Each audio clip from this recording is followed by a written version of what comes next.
Rome was not destroyed by barbarians.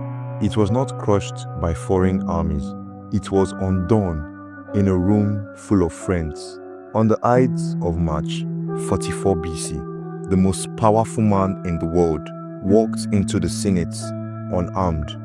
Julius Caesar, conqueror of Gaul, master of Rome, dictator for life, did not fear assassination because the men who would kill him were the men he trusted the most, and among them stood one name that history would never forget: Marcus Junius Brutus.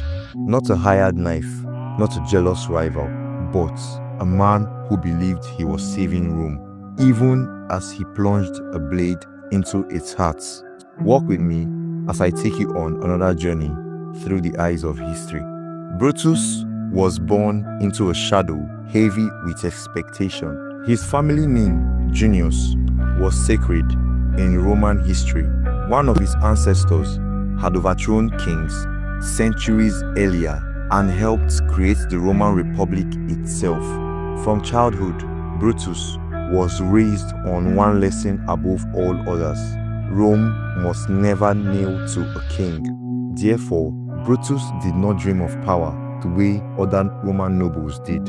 He dreamed of virtue. Philosophy shaped him more than ambition. He studied stoicism, trained himself to believe that reason must rule emotion, and convinced himself that duty mattered more than love. But Rome was changing. Julius Caesar rose like a storm, brilliant, ruthless, adored by soldiers, worshipped by the poor.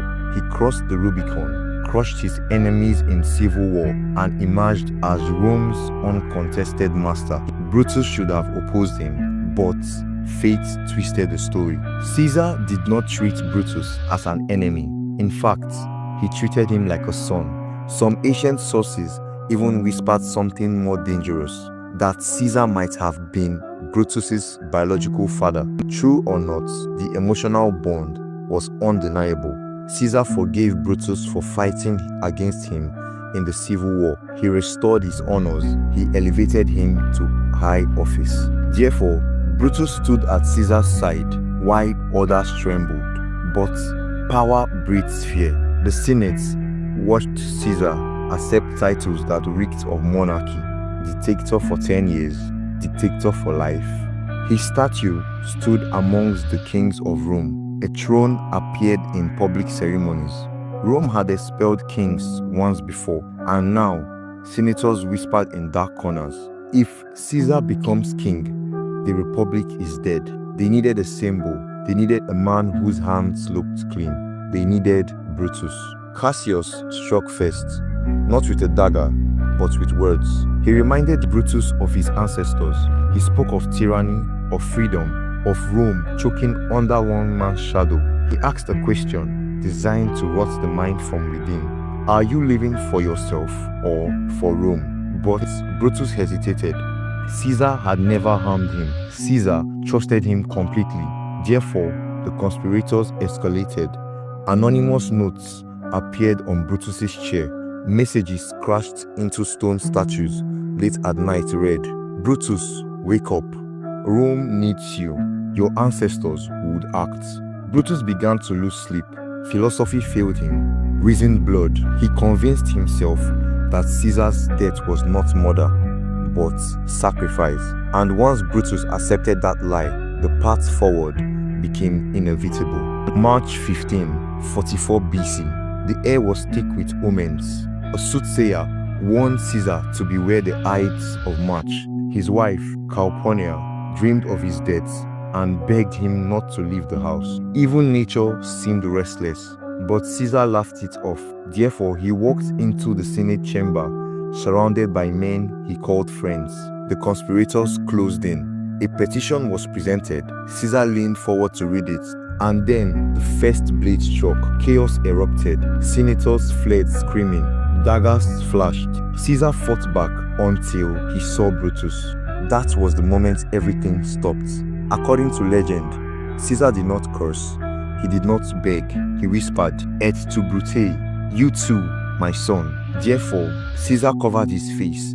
and accepted death. 23 stab wounds tore through the man who ruled Rome, but only one killed him. The conspirators expected applause. They expected Rome to rise in celebration. Instead, the city froze. The people loved Caesar. Veterans mourned him. The poor feared what would come next.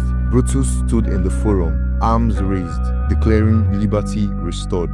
But the crowd did not cheer. Therefore, Mark Antony stepped forward. At Caesar's funeral, Antony did not attack Brutus directly.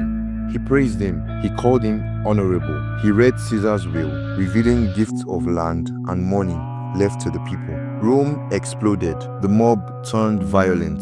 The conspirators fled the city they claimed to have saved. Brutus had killed a dictator, but he had unleashed something far worse. Civil war returned like a curse. Brutus and Cassius raised armies in the east, fighting not for power, at least not in their own minds, but for the republic's survival. Yet, Rome had changed. Soldiers no longer fought for ideals, they fought for leaders. At Philippi, fate closed in. Cassius, believing the battle lost, took his own life. Brutus fought on, exhausted, haunted, and slowly realizing the truth he had refused to see.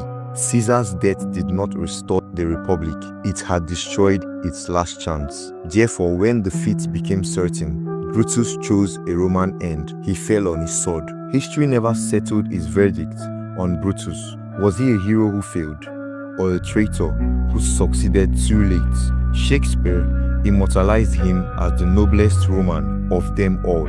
Others remember only the betrayal. His name became a synonym for treachery, spoken with the same bitterness as Judas. But here is the uncomfortable truth. Brutus did not betray Rome, he betrayed reality. He believed ideas mattered more than people, purity more than consequence, virtue more than power. Therefore, Rome did not fall because Caesar died. Rome fell because men like Brutus believed killing one man could save a broken system. And that is why, over 2,000 years later, Brutus remains Rome's greatest betrayer. Thank you guys for watching. Do well to like, comment, subscribe, and walk with me again through the eyes of history.